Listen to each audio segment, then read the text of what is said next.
Good morning, everyone. So it's great to be here with you, and great to be back from my travels and back in this sacred space with our new friend. Hello. So I don't want to, as I always try not to do political stuff, but I think it would be remiss for any of us who have a spiritual practice and a commitment to engage Buddhism not to at least bring into the room the fact that one of the most disrespectful and degrading chapters of American political life is ending as we sit in this room. And over coffee or tea upstairs, I'd be happy to talk with all of you about your ideas and thoughts about that. But just to say that it's happening, and that there is no question about one thing, which is that the Supreme Court will now have an arch-conservative dilettante with aggression, anger, and honesty issues for a lifetime appointment. So, and the reason that I bring that up, particularly in this Sangha, is that the other thing that there's not a question about is that the safety of women and women's health, the safety of LGBT people and our basic rights, the safety of children and the safety of immigrants, all are suddenly at risk in ways that we would not have perceived of even a few months ago.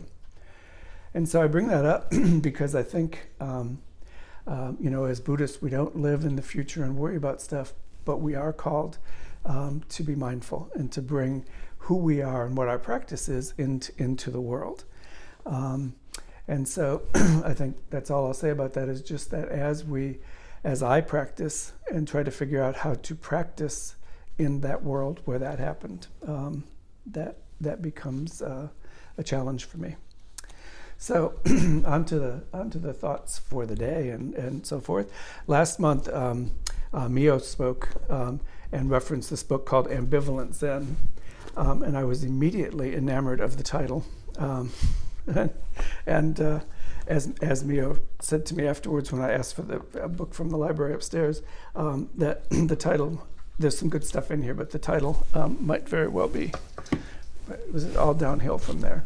But the title was good, and as somebody who's practiced now for 26 years, I do find moments where my commitment to the Dharma and to my opportunities to teach and my opportunities to learn and to be engaged in Buddhism are energetic and enthusiastic and feel really good.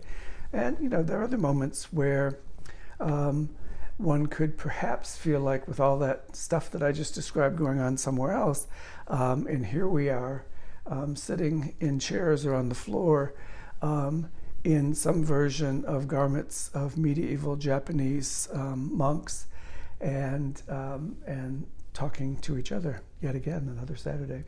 And so there's sometimes where I'm a little bit like, so how do I find balance between those two things? And so there are a couple things in that book that were sort of fun and illuminating, and I'm going to talk about some things today that help me keep my practice nested in the opportunities that it presents and the connections that it presents and the joy of the Dharma for me. So one of the things in the book is by Lawrence Shainberg. It's Ambivalence, and he says he was talking to his teacher, Kyoto Roshi, and he said, Roshi, does a Zen monk become better as the result of their training? Kyoto shook his head vigorously and said, no, usually much worse. They develop fixed ideas. They develop Zen pride. And then he looked at Roshi quizzically, and Roshi said, well, let me stipulate that it's not Zen practice or meditation I'm referring to, but Zen concepts, Zen excitement, and Zen ego. And so I think one of the ways that my practice, and I hope yours, continues to evolve is to be constantly reminded of how really simple and beautiful the teachings of the Buddha are and our practice. Notwithstanding that we've had 2,500 years of mostly men and women having their fingers on the simplicity and the beauty of the teaching. And so they've evolved, and they've been written down and edited, and they have been interpreted, and people have formed corporations to advance the simplicity and the beauty of the Buddha's teachings. And so lots of things happen. And for me, it's always a gift to be able to spend a few minutes with a group like you and just trying to get us back to some of the basic stuff. In that book, he also shares a teaching from Alan Watts. And Alan said, let's understand from the outset that words can only point us vaguely in the direction of Zen. Nothing contradicts Zen, quite like trying to articulate it. Zen is action, an exploration of the unity of body and mind. And so that's a really powerful reminder for me that reading is important, talks are important, study of the sutras and other documents are important, but in the end, over and over again, we're told by the Buddha and all of his followers, disciples and teachers, that it's really about the practice. In the recovery world where I spend a lot of my time, we have a saying that's in the Alcoholics Anonymous Big Book, and it says that the spiritual life is not a theory, we must live it. And so I think that somewhere along the line, those people that created Alcoholics Anonymous really were either overt or secret Buddhists and either did or didn't know it. So then I was looking at a book by Ben Conley about the Yogacara practices, and he was here last year at Zen Center, and a delightful guy from Minnesota. And he's got a talk that it's referred to as Boundless Heart, the Metta Sutta. And he says that what gives him passion as a teacher is that there is empowerment in our practice, that there is suffering in the world and you can do something about it, and that's an empowerment, right? There is suffering. Whatever's going on in Washington is going on in Washington, and we can do something about it.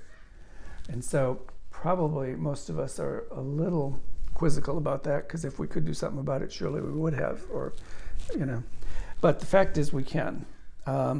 And it's not about somebody giving us permission to do it or empowering us. It's about us coming in contact to learn to practice with our basic liberative capacity, right? So we have, the Buddha told us, we all have the capacity for awakening. We all have the capacity for enlightenment and engagement. And so part of our work together, anytime we're in a group, is really helping us to remember that it's that basic. And Ben says that for him, this is really, as he understands it, the simplest understanding of the Four Noble Truths. There is suffering, and there's something you can do about it. So that becomes important, I think. And then I was reading some of the work by Zenju Earthlyn Manual. And, she's got two really good talks, and now they're in books, and that I should be able to tell you the name of, but I can't at the moment, because I can't. And when asked why she, as an African-American queer-identified woman, would be engaged in this practice at San Francisco Zen Center specifically, and the way the crowd usually looks there, she said that there were a couple things. One is, she said, I recognize the innate kindness and compassion of the Buddha's teaching.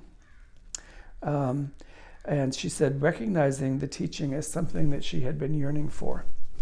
And I don't know about you, but that was true for me too. When I came, I first sat meditation at a week, 4-day-long retreat at Daibazatsu Zendo in upstate New York.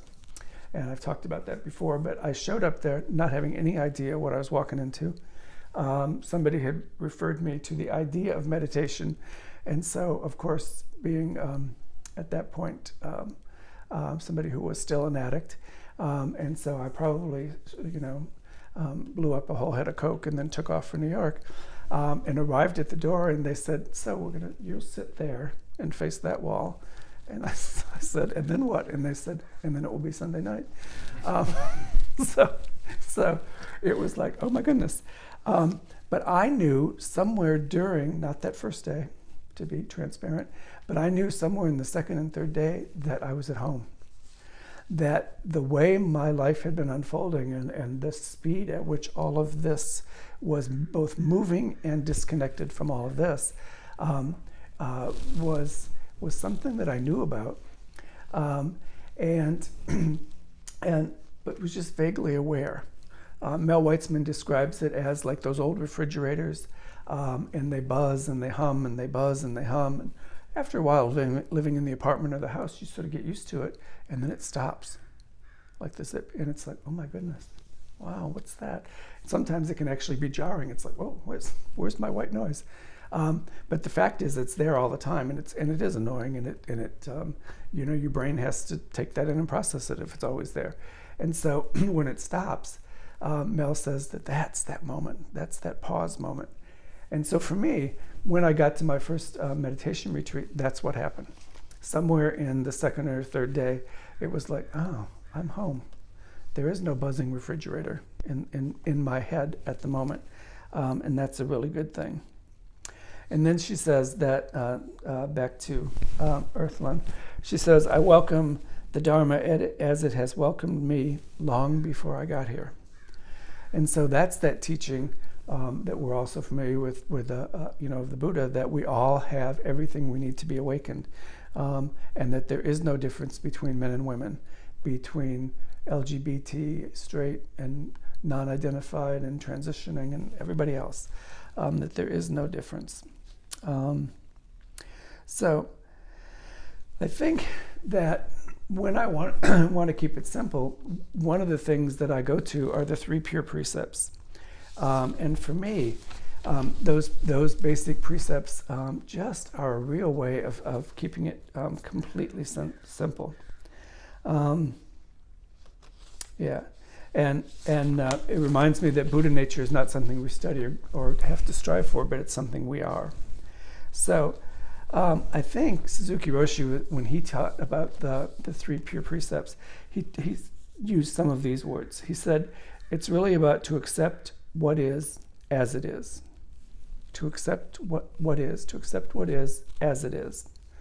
And that seems like a really remarkable teaching to me, and a really simple teaching, until you try to do it, right? You can read it or hear it, but it can be really difficult, right? So when I think about it, it's like to accept what is as it is. Now, that means, am I willing to have beginner's mind? Am I willing, when I encounter somebody in the streets, to be completely open to who that person might be in this moment? Am I willing, when I meet an older friend or a family member with whom I have some history, to say, I'm willing to greet this person at this moment as if there were many possibilities, as if what history we've had together, while it did happen, and it's here, I know that, but am I willing, as a disciple of the Buddha, to say, I'm going to accept what is as it is, and right now we're having this conversation. And it's not in that moment about judging and forgiving, or judging and building a bridge back to wherever I thought we should be. It's about just, here we are, 2 Buddhas, face to face, the Buddha and a Buddha. And can I really find a way, at least for a moment, right? Yeah, we're not perfect, and I'm certainly not, but can I find a way to take that deep breath and say, there's Cousin Sarah, and not have all the other stuff. It will come, especially if she acts like Cousin Sarah. But at the moment, just to say, that's what it is. So forming those perceptions, some of which are based on history, and we all know, who have gone to high school or college, that all history is subjective, right? So no matter what big, thick book you take down off the shelf, and this is the history, as they always say, the history of the United States, or the history of the world. And the fact of the matter is, it's somebody wrote that, or some group of people wrote it. So it is their opinion, their reflection, their interpretation of the world. It's not the history of the world. And so the same is true for me when I think back to my past encounters, engagements with Cousin Sarah. I have this opportunity to say, so, maybe what I'm carrying around with me wasn't useful then and isn't useful now. And maybe I can, it's sort of like starting each day as a new beginning, if you will. But maybe I can just approach this knowing that there's history, but not taking all the time to pull that history up and figure out if I wrote it accurately, if I was in a bad space when I wrote it, if I've assigned to Cousin Sarah words, actions, and thoughts that really existed only in my head, and if sometimes all of that stuff was actual experience at the time. But I get this opportunity to say that, I'm not gonna go to that place. I'm gonna live in the very simple place that we get to live as Buddhists, I think. So there's a teaching that says our every action affects the whole universe. So when we think about what we can do about what's going on in our government at the moment, one of the things that we can do is just to really be the best version of ourselves that we can be, right? And so my connection to Buddhism, as I say, is this basic connection, this basic humanity. And so those pure precepts, I vow to commit no evil, I vow to cultivate goodness, and I vow to live for the fulfillment of all beings. And that's, as we know, an interpretation in Mahayana Buddhism that it really talked about to have pure mind in the original teachings. And so what are those? Well, how can I live those pure precepts in everyday life? And so in Buddhism, the first one, to do no evil, we're called on to really be mindful, not to think of evil as some force out in the world or some force, but instead that evil is something that we create with our thoughts and our interpretations and our words, all of us. So that doesn't mean you have to take on the blame for any evil that shows up, but we create it. It is not something that is out in the world necessarily, right? And so there's a teaching by a person named Barbara O'Brien in her book, Rethinking Religion, which is, I'm sort of developing this weird library recently, but I promise I'm okay. Rethinking Religion. And she says that instead, that to think of evil as something we create with our thoughts and our actions, which are conditioned by greed, anger, and delusion or ignorance. So that if we are operating at that basic level of a Buddha with a Buddha or a Buddha with Buddhas, it's not possible for us to feel like somebody else is evil, right? Because if we all have the inherent capacity for liberation or awakening, then we all have it.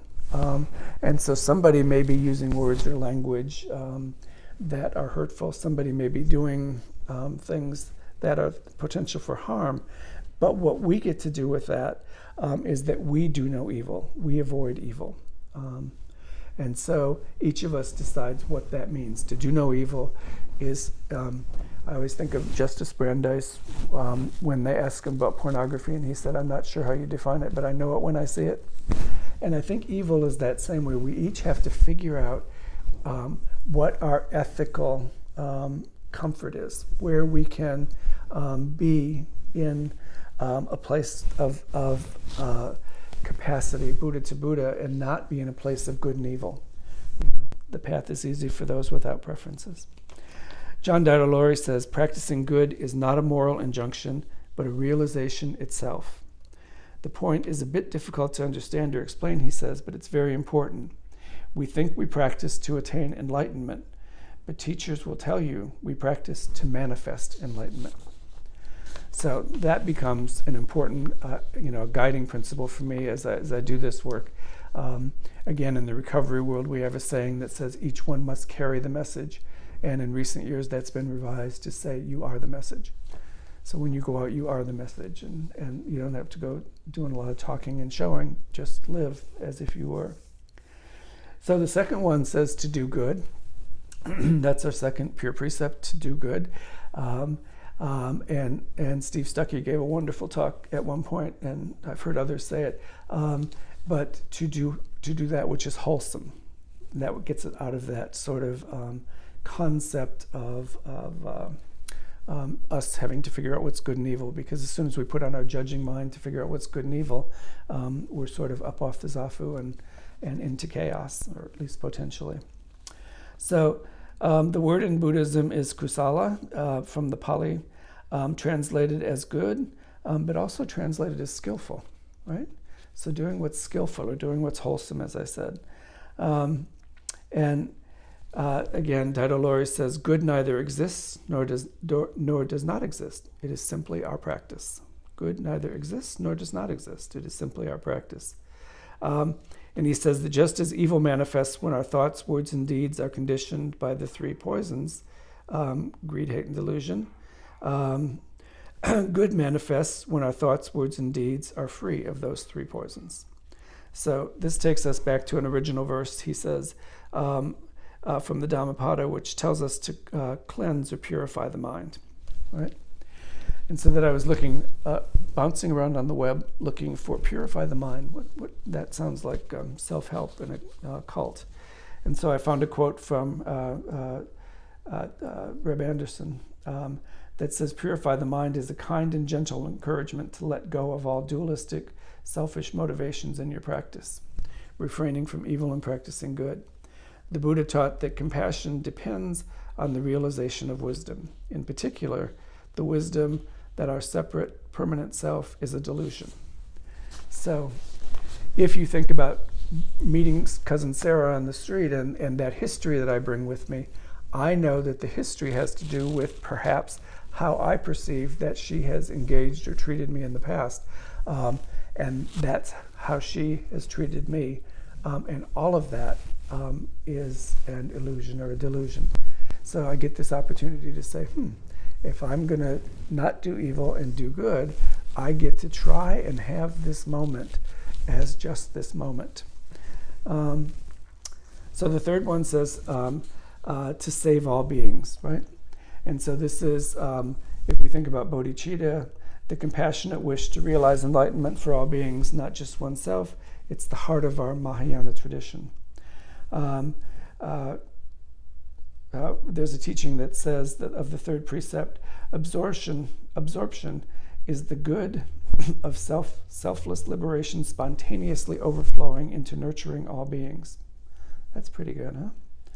And then Haikon Zinji, a Zen master in the 18th century, said, from the sea of effortlessness, let your great uncaused compassion shine through. Right? So these are just some teachings. And Dogen Zenji, who was our founder, said there is no enlightenment without morality and no morality without enlightenment. All of the moral teachings of Buddhism are explained by these three pure precepts. So that, for me, is what I need in confusing and complex times. And when I have that sort of ambivalence about, committing to spend long hours of a day or a week or a season or a lifetime studying ancient texts and sewing ancient robes and wearing ancient robes. And I realized that for me, all of this is a container for the practice. All of these forms and teachings support the practice. And for me, if I can approach the forms and the study and the teachings and the learning and the rituals as a container to live those three pure precepts, it all of a sudden becomes I'm not ambivalent about it at all. I embrace it with delight, and I embrace it as providing me with not limitations, but with opportunities to show up in the world as the best version of me, and to show up with each of you helping each other to be the best versions of ourselves. And that seems to make a great deal of sense to me. So, So then Steve Stuckey, I mentioned to you in his talk, he says that, just to put it in a different word, he says to refrain from unwholesomeness, to do what is wholesome, and to keep the mind in a pure state. So, and then he says, of course, that as good Buddhists, as soon as somebody says that out loud, the question is, what is a mind? And could it possibly be pure or impure? And off we go. So he says that one of the ways to think about it is that what we're trying to do in that third pure precept is to embrace and sustain the many beings, right? The expression to save all beings, and he says that it works better for him if he says embrace and sustain the many beings. And he says Zen Center's collective religious and institutional needs would be included in that, and so Zen as a whole for the rest of us. when there is a perceived conflict between our practice and the practice of Buddhism, he suggests that we have open communication and clarification with ourselves and with others who teach us and who we teach, and that is in fact embracing and sustaining the many beings. And so that, gives me not just an opportunity, but a real sense of engagement in continuing our teachings and our forms and our practices. It seems really key to me in terms of being able to practice the pure precepts in my life and out in the world. So going back to Suzuki Roshi, he said to accept what is as it is, and then he said, and to help it be its best. So he says that each person we encounter is unique, and we fully accept them as they are. Each person is unique, we fully accept them as they are, and then we can help them to be their best. So he said, this is true even for us, right? So we accept ourselves even as we are, unique as individuals, and we accept ourselves exactly as we are in this moment right now. And then we want to help each other. We want to help ourselves to be the best version of ourselves. And he says it's important to remember that includes even the parts of yourself that you don't like. Anybody have parts of yourself that you don't like, that you brought with you today? So even if we're ignoring part of our emotional structure, if we're ignoring part of our cognitive capacities, if we're ignoring or in denial about how often they are connected or not connected, all of that is just who we are in this particular moment. And so if we stop feeling worrisome or guilty or shame about that stuff and start saying, okay, I've had 67 years to turn into what's in this chair right now. Some of those years have been spiritual, compassionate, learning, teaching years, and some of those years have been striving and wanting and desiring years, and some of those have been survival of trauma of various different types. So all of that's there in who I am. So I can put on, if I was properly dressed today, I would have on 7 layers demonstrating my commitment to Buddhist practice as a priest, and it would say, this is who I am. And I, when I first got ordained 6 years ago now, walked around a lot feeling like, oh, if I have this stuff on, I have to be a good guy. I have to be the best little boy in America again. And that had all sorts of responsibilities / for me, opportunities to fail, opportunities to feel less than, opportunities to feel up in the front of a room with 7 layers on and feel like I don't belong here. At some point, this house of cards is going to come crumbling down.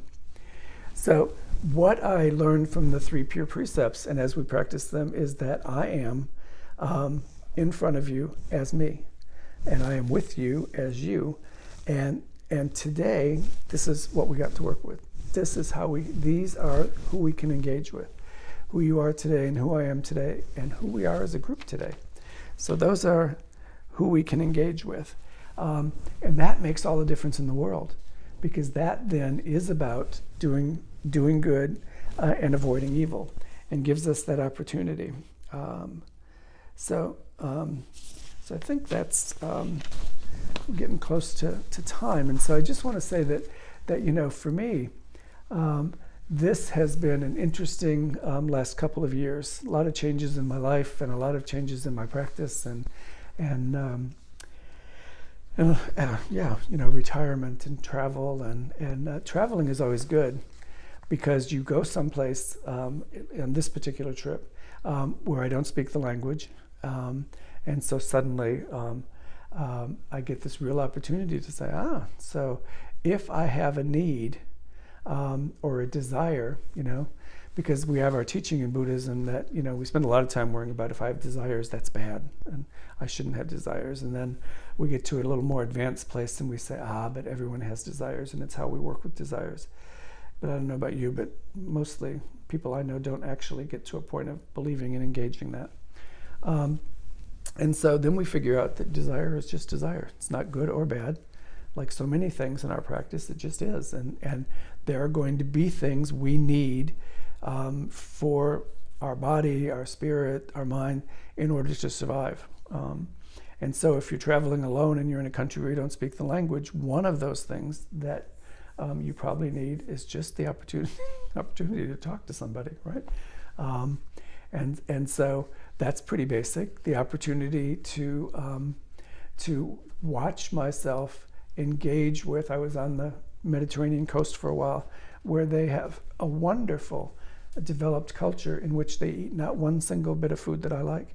None, nothing. And as you can see, I nearly starved while I was there. And so it's like, how do I feed the body? So just those basic kinds of things. And it was all about going back to these 3 pure precepts. It's like, okay, so how do I avoid being, many of whom I saw while I was there, pushy, demanding, I want it my way. And it's not just that I want it, I need it, I've got to eat to survive, all that sort of stuff that wraps up. And how can I instead be skillful, right? How can I approach skillfully to be kind and compassionate to the people I encounter, and to see when I need help, to ask for help? How can I do good, which is to be open for me to learning new cultures and learning new practices and learning new ways, and approaching them, as I said, from this standpoint of, I'm not going to judge. I'm just going to see what happens. And then, to realize that we're all in this together, that, to be about the business of all of us being liberated. And that comes through in that teaching that I've had recently, in the teaching in the airport, in the restaurant, standing in lines to get on or off public transportation. There are many beautiful Buddhist opportunities for teaching. If it's about the liberation of all of us, and we are all indeed equal sentient beings, it is not my business to be in the south of France or in Paris judging how people do what they do, right? And so that's not hard then to remember when you come back here, that it's not my business. The saying that I was using as a mantra while I was there is, I'm a guest. So whenever I would be traveling, moving around in where I was, I would remind myself, as I could feel from my deeply spiritual place, all the hairs on the back of my neck standing up because people were not behaving as I needed them to. And I just would do the mantra, take a pause and take a few deep breaths and say, I'm a guest. And as I came back, and as I'm here with you, I am reminded, and my practice the last week, and hopefully in the weeks to come, is that wherever we are, I am a guest. And I should behave like a guest, which is to avoid evil, to do good, and to make sure that we are all having an experience that is nourishing and fulfilling and awakening.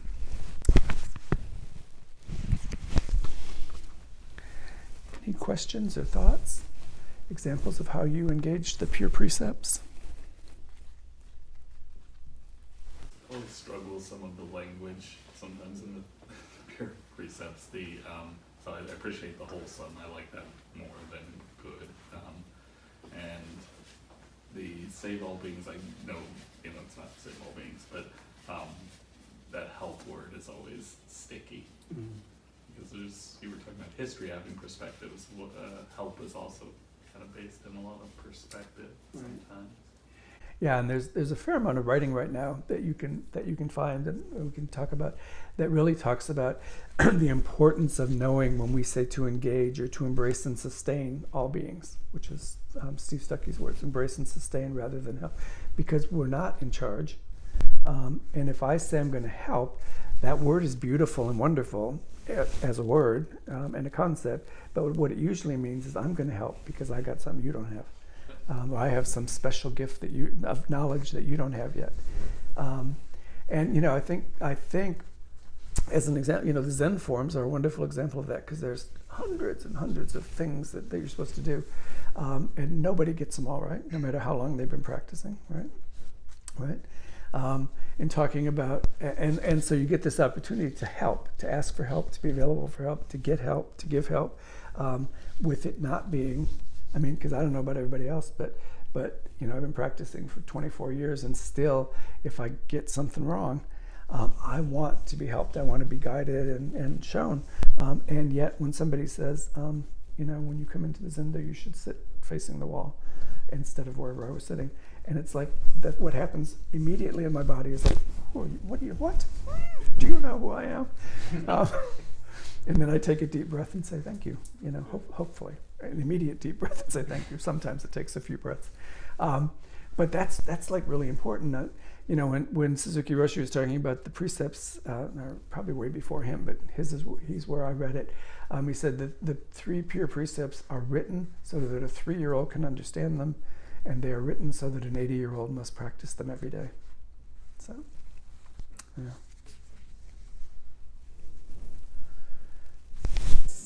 I just want to confess and repent of playing host to an extraordinary number of vicious, violent states of mind recently.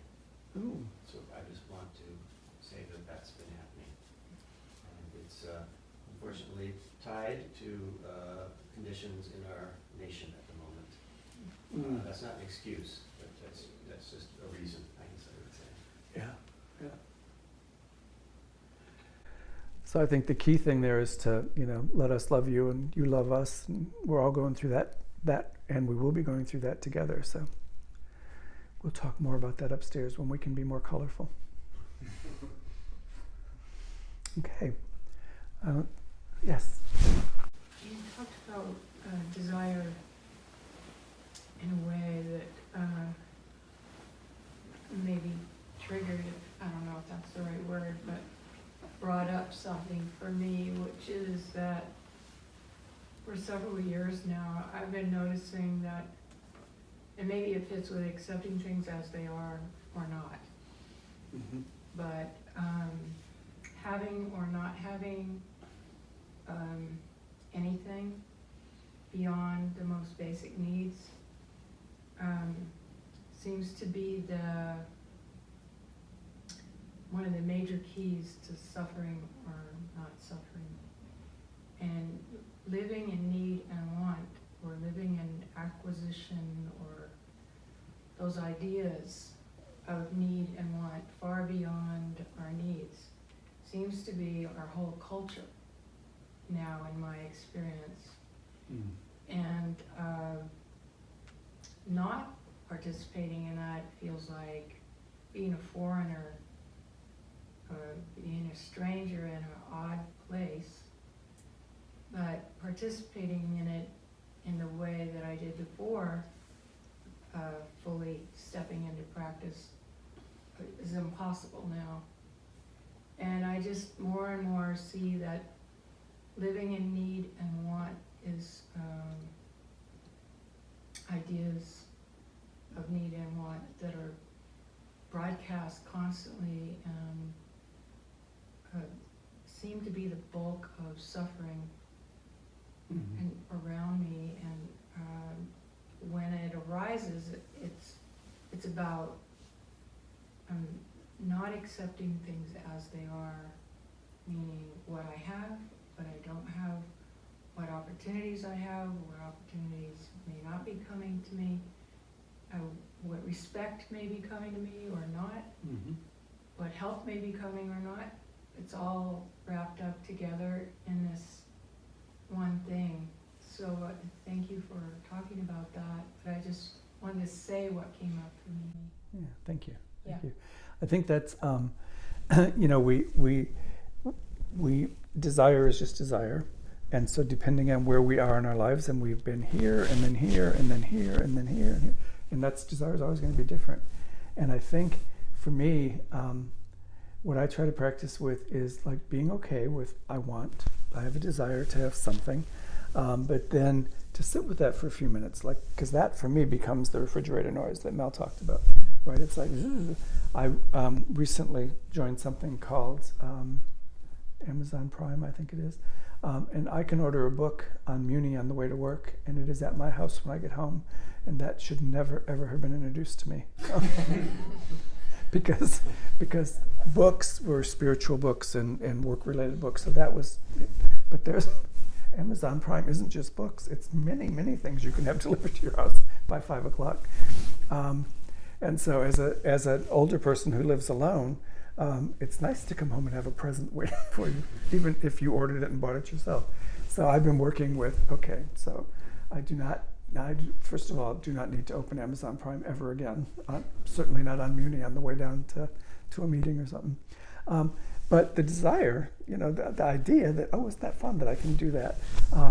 And then, I think when we look at ourselves as a sangha of people, we get to take a look at, am I judging, the refrigerator noise in my head, am I judging what I need and want based on some television ad or some poster that I saw somewhere, or, some people that were having or doing or on their way to somewhere that I thought surely I should be having or doing on my way to.